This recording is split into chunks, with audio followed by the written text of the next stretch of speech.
अस्सलाम वालेकुम।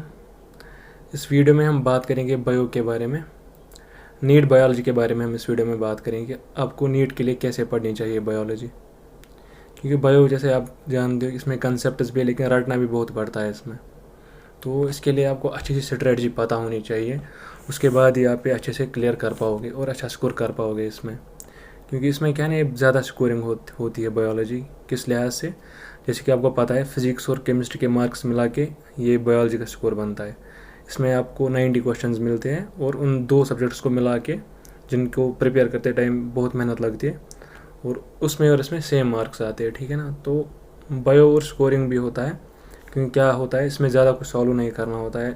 इसका पेपर ऑलमोस्ट आप 30 to 40 मिनट्स में कर पाओगे सारा, जबकि फिज़िक्स या केमिस्ट्री में इतना भी जल्दी नहीं होता। केमिस्ट्री में मान लेते हैं, केमिस्ट्री में भी ऐसे ही कर लोगे आप इसी स्पीड से, लेकिन फिज़िक्स में तो ऐसे मत होता है। तो इसलिए इसको आपको ना अच्छे से पढ़ लेना चाहिए।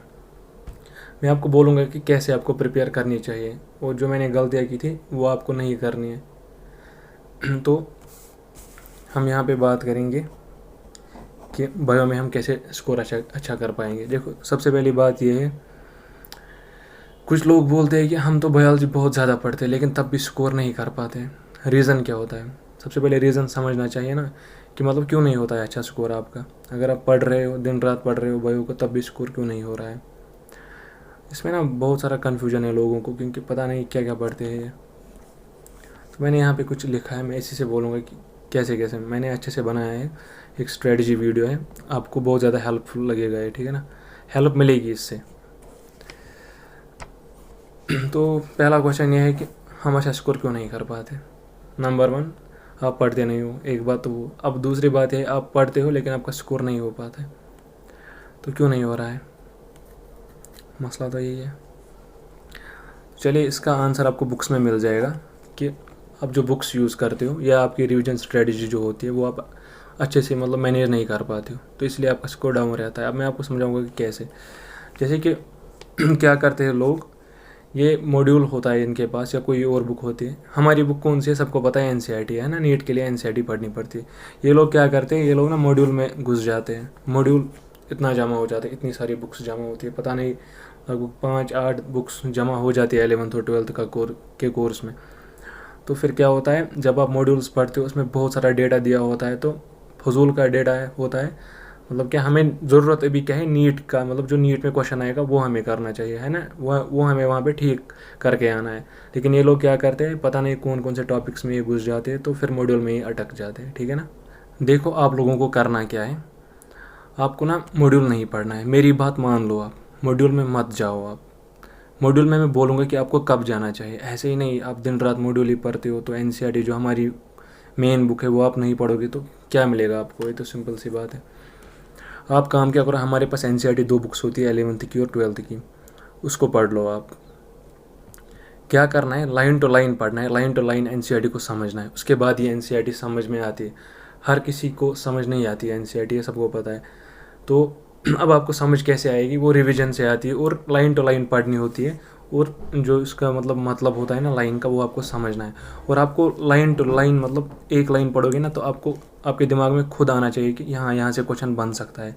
लेकिन वो डेवलप करना पड़ता है। वो आपको, जब आप एक चैप्टर पढ़ोगे ना कोई सा, उसके बाद जब आप ऑब्जेक्टिव बुक खोलोगे ना, तो ऑब्जेक्टिव बुक लगाओगे, तो जब आप क्वेश्चन करने लग जाओगे यहाँ पे ऑब्जेक्टिव बुक में, तो आपको समझ में आ जाएगा, अच्छा यहाँ से क्वेश्चन पूछा था, ठीक है, ऐसे क्वेश्चन बनता है इसका, है ना। फिर आप मतलब ऑटोमेटिकली दिमाग बन जाए। जब आप 5-6 चैप्टर सॉल्व करोगे ना ऑब्जेक्टिव बुक से, तो आपको फिर आइडिया लग जाएगा कि हम क्वेश्चन कैसे क्रिएट कर सकते हैं खुद एनसीईआरटी से। तो फिर आपको मतलब ज़्यादा टाइम तक वो याद भी रहता है जिसका आप क्वेश्चन बनाते हो। तो क्या करना है, एनसीईआरटी पढ़नी है बस, और कुछ भी मत पढ़ो। जैसे कि अब कोई कंसेप्चुअल टॉपिक्स, जैसे हम मानते हैं नर्व कंडक्शन होती है, या बहुत सारी चीज़ें हैं एनसीईआरटी में। अगर आपको वो एनसीईआरटी से समझ नहीं आती, तो आप कोई और बुक पढ़ लो, मतलब मॉड्यूल से कर लो वो वाला टॉपिक, वो पर्टिकुलर टॉपिक, तो वहाँ से समझ लो। लेकिन उसके बाद एनसीईआरटी पे वापस आ जाओ, जो एनसीईआरटी में डेटा दिया है ना वही याद कर लो। एनसीईआरटी के बाहर कुछ भी याद मत कर लो। देखो, अगर आप कोई भी पेपर खोलोगे ना, तो 85 to 89 क्वेश्चन हर साल आते हैं एनसीईआरटी से, है ना। ठीक, तो आप क्या करते हो, आप मॉड्यूल पढ़ लेते हो, फिर आपको 70 क्वेश्चंस मैक्सिमम तक याद मत रह सकता है सारा मॉड्यूल। ये सिंपल सी बात है, इतनी सारी बुक्स होती है, इतना सारा डेटा, दिमाग ख़राब हो जाएगा। तो मॉड्यूल पे ज़्यादा डिपेंडेंट मत रहो। खाली कंसेप्ट अगर क्लियर करना है तो उस टाइम पे मॉड्यूल पे जाओ, और उसके बाद फिर से वापस आ जाओ एनसीईआरटी पे और एनसीईआरटी को रिवाइज़ करो। जो भी एनसीईआरटी में डेटा दिया है वही पढ़ा करो, ठीक है ना। एक क्वेश्चन आता है लगभग हर साल, एक से 5 क्वेश्चन मैक्सिमम आते हैं बाहर से, मतलब बाहर वाली बुक से। वो भी गारंटी नहीं है आपको वो मॉड्यूल से ही मिल जाएगा। जैसे कि इस साल आया था वो P&Q वाली कुछ क्रोमोसोम का था कि इसमें कौन सा लंबा है, P साइड के L साइड, ऐसे ही कुछ था, P की Q। तो वो एनसीईआरटी में नहीं दिया है, तो उस एक क्वेश्चन से क्या होता है, कोई फ़र्क ही नहीं पड़ता, क्योंकि 89 क्वेश्चन तो एनसीईआरटी से थे ना। इस साल भी आप पेपर उठाओ, आपको आराम से दिख जाएगा कि हाँ इतने क्वेश्चन थे एनसीईआरटी से। 88 to 89 क्वेश्चन थे। 89 वाला एक क्वेश्चन था, वो आपको थोड़ा लगेगा बाहर से, लेकिन वो भी कंसेप्ट एनसीईआरटी का ही यूज़ किया है, ठीक है ना। तो एनसीईआरटी से ही सारा कुछ आता है, ज़्यादा बाहर मत पढ़ो आप।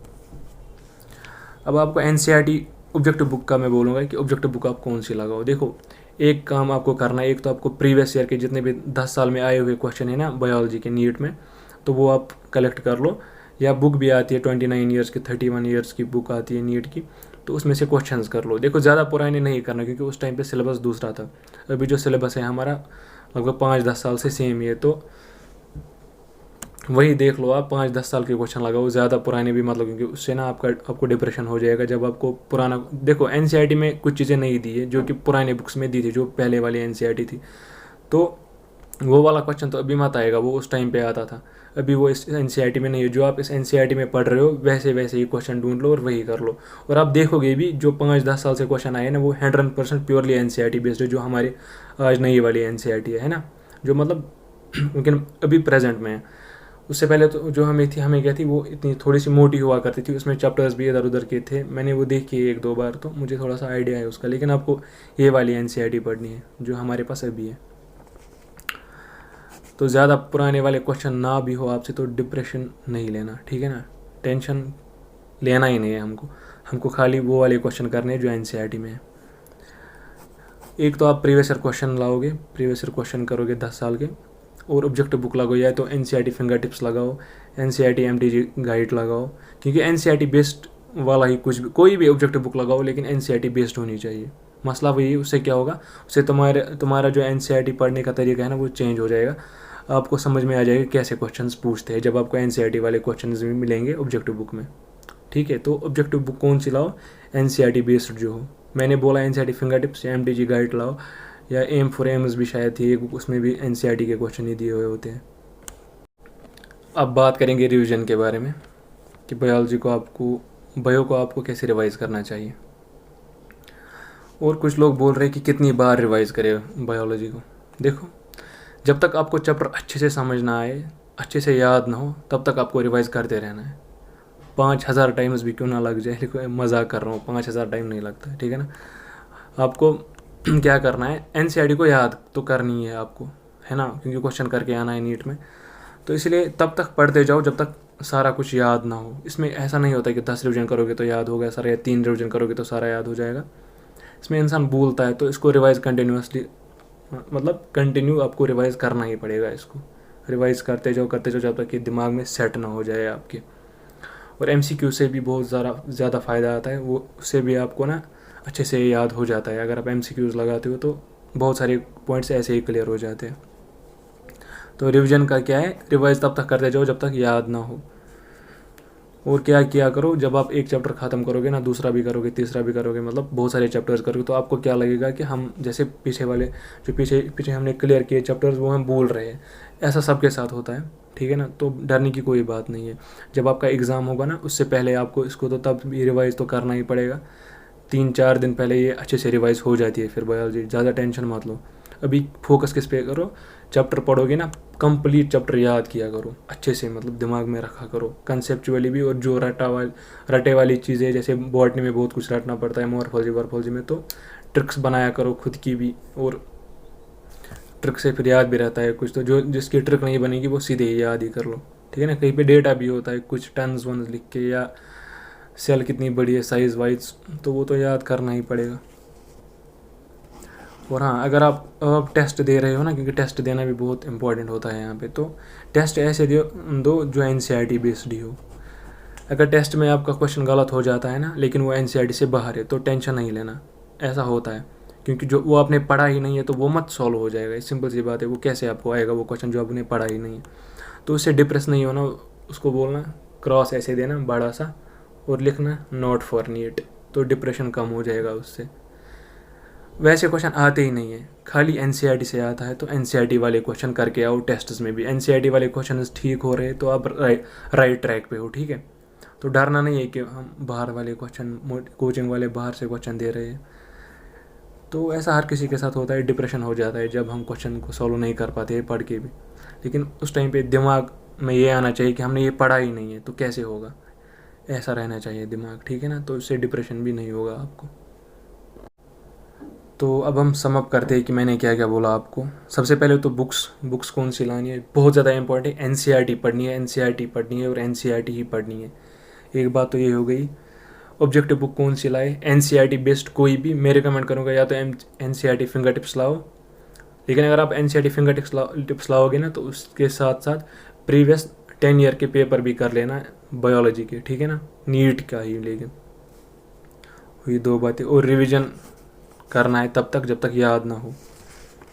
टेस्ट ऐसे देने हैं जो एनसीईआरटी बेस्ड हो। अगर आप किसी कोचिंग में तो वहाँ पे 100% एनसीईआरटी को फॉलो नहीं करते हैं वो, क्योंकि वो अपना भी मॉड्यूल पढ़ाते रहते हैं। तो डरना नहीं है वहाँ पे अगर उनका क्वेश्चन नहीं होता है। अगर आपको एनसीईआरटी का क्वेश्चन ठीक हो रहा है तो आप राइट ट्रैक पे हो, डरना नहीं है। लास्टली मैं बोलूँगा कि डिप्रेशन, देखो डिप्रेस मत हो जाओ, आपका अच्छे से नीट क्लियर हो जाएगा अगर आप मेहनत कर रहे हो तो। डरना नहीं है, बस इतनी सी बात है। इसमें डर वर नहीं चलता है, कोई फ़ायदा ही नहीं आता है। अगर आप डरोगे तो आप पता नहीं कितने चैप्टर्स यहाँ से मिस करोगे। तो डरो मत, कोई फ़ायदा नहीं होता है इस डिप्रेशन का। क्योंकि मुझे भी डिप्रेशन होता था, तो फिर मैंने सीखा कि कैसे इसको ओवरकम किया जाए। मैं क्या करता था, मुझे जब नीट के क्वेश्चन आते थे तो मैं ठीक हो जाता था। अगर कोई बाहर वाला क्वेश्चन आता था तो कोई टेंशन ही नहीं होती थी मुझे। मैं तब भी सोचता था कि ये तो तब भी आना नहीं है ये वाला क्वेश्चन, तो क्या फ़ायदा है डिप्रेशन लेके। तो बस इतना सा मैं बोलूँगा इस वीडियो में। अगर वीडियो अच्छी लगी हो तो लाइक कर दो इस वीडियो को और शेयर करो अपने फ्रेंड्स के साथ इसको। और जो भी नए हैं यहाँ पे, चैनल को सब्सक्राइब करो अच्छे से। मैं यहाँ पे लिख रहा हूँ, सब्सक्राइब करो अच्छे से चैनल को। आपको बहुत सारी चीज़ें यहाँ पे मिलेगी। और भी मैं भी थोड़ा बिजी हूँ तो इसलिए मैं ज़्यादा वीडियो नहीं डाल पा रहा हूँ यहाँ पे। आगे मैं बहुत सारी वीडियोस डालूँगा। मेरे पास कुछ ट्रिक्स भी है, केमिस्ट्री की भी है, बायोलॉजी की भी है और फिज़िक्स की भी है। मैं वो आपके साथ शेयर ज़रूर करूँगा सारी चीज़ें, ठीक है ना। तो कनेक्टेड रहो इस पर, आपको अच्छे से फ़ायदा आ जाएगा। लेकिन ज़्यादा टाइम यूट्यूब पे ज़ाया मत करना, ये मैं अभी बोल रहा हूँ। कोई फ़ायदा नहीं है ज़्यादा यूट्यूब देखने का। अगर आप लेक्चर देख रहे हो किसी का तो ठीक है, ज़्यादा मोटिवेशनल वीडियोज़ आप भी नहीं देखना, प्रॉब्लम होती है उससे, क्योंकि बहुत सारा टाइम उसी में चला जाता है। फिर इंसान डिपेंडेंट रहता है इन्हीं वीडियोज़ पे। तो क्या करो, सिंपली बुक हाथ में लो तो कुछ ना कुछ तो आप आराम से पढ़ ही लोगे उसमें। उससे तो बेहतर है ना यूट्यूब पे टाइम वेस्ट करने से, ठीक है ना। अगर आपको कोई मोटिवेशनल वीडियो चाहिए तो मुझे बोल देना, मैं आपको बहुत सारी चीज़ें सिखाऊंगा कि कैसे कोप अप करना है इन सब चीज़ों से। तो बस इस वीडियो में इतना ही। अल्लाह हाफिज़।